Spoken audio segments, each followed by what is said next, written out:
पुनर्जन्म के बाद श्रेया ने अपने पति द्वारा दी गई नकली तलाक को स्वीकार कर लिया। फिर वह अपने गर्भ में पल रहे 4 महीने के बच्चे का गर्भपात कराने के लिए अस्पताल गई। ऐसा इसलिए हुआ क्योंकि उसके पति और नताशा का पिछले जन्म में विदेश में एक प्रेम संबंध था और वह गर्भवती हो गई थी। पति शादी के पहले गर्भवती होने का कलंक नहीं सह पाता था, इसीलिए उसने श्रेया को नकली तलाक देने और नताशा के बच्चे को जन्म देने का इंतजार करने का फैसला किया। फिर दोनों ने शादी कर ली। इस दौरान पति यह भूल गया था कि श्रेया भी 4 महीने की गर्भवती थी। आखिरकार अपने पति के दबाव में श्रेया ने रोते हुए नकली तलाक के लिए हामी भर दी। कुछ महीने बाद श्रेया और नताशा ने एक ही समय में बच्चे को जन्म दिया, लेकिन पति को बस नताशा को अस्पताल भेजने की चिंता थी और वह घर पर अपनी पत्नी को भूल गया। अंत में देखभाल के अभाव में श्रेया डिस्टोसिया से मर गई। जब उसने फिर से आंखें खोली तो उसका पुनर्जन्म हुआ और वह 6 महीने पहले अपने पति द्वारा दी जा रही नकली तलाक के समय में जिंदा हो गई थी। इस बार श्रेया बिना किसी हिचकिचाहट के तलाक के लिए सहमत हो गई। जब पति ने यह सुना तो उसकी आंखों में गुस्से की एक झलक दिखाई दी और उसने श्रेया से पूछा कि वह इतनी आसानी से सहमत क्यों हो गई। यह सुनकर श्रेया अपने पति की मदद नहीं कर सकी और कड़वी तरह से मुस्कुराई। पिछले जन्म में वह नकली तलाक के लिए सहमत नहीं हुई थी और उसका पति इस पर बहुत क्रोधित हुआ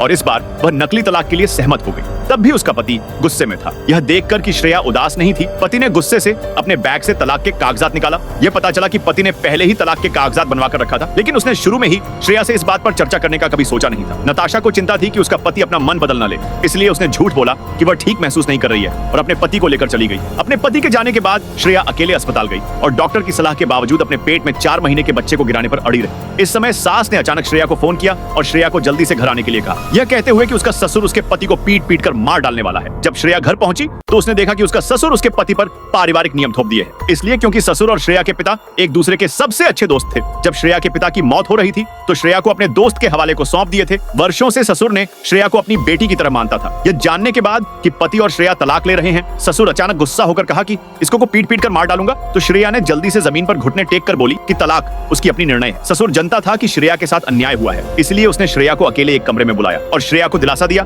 कि वह इसके बारे में ज्यादा न सोचे। हालांकि श्रेया कही कि मेरे पति कहते रहे कि नताशा के पेट में पल रहा बच्चा उनका है। श्रेया को उम्मीद नहीं थी कि उसका पति नताशा की गर्भावस्था की सच्चाई को छिपाने और नताशा के बच्चे का पिता बनने के लिए कलंक सहने को तैयार हो जाएगा। इस समय श्रेया को अचानक बहुत सौभाग्यशाली महसूस हुआ कि उसने अपने पति के बच्चे का गर्भपात पहले ही करा लिया था। कुछ दिनों बाद सास ने नताशा को राजगद्दी की शपथ दिलाने के लिए श्रेया के घर आई। जब से श्रेया की शादी हुई थी तो सास ने हमेशा श्रेया को गांव से होने और अपने बेटे के न लायक होने के कारण श्रेया को नापसंद करती रही थी। यह जानने के बाद कि नताशा गर्भवती तो सास दिल से खुश हो गई। इस बार वह श्रेया को चेतावनी देने आई थी कि वह अब उसके बेटे को परेशान न करे। हालांकि यह देखते हुए कि श्रेया उनके ही बेटे के खून से गर्भवती थी, सास ने जाने से पहले नताशा की बच्चे की देखभाल के लिए 500 रुपए श्रेया के लिए छोड़ दिए। सास के जाने के बाद श्रेया खुद को उदास होने से नहीं रोक पाई। दोस्तों, अभी कहानी खत्म नहीं हुई है। अगर आगे देखना है सब्सक्राइब करके नेक्स्ट पार्ट लिखो।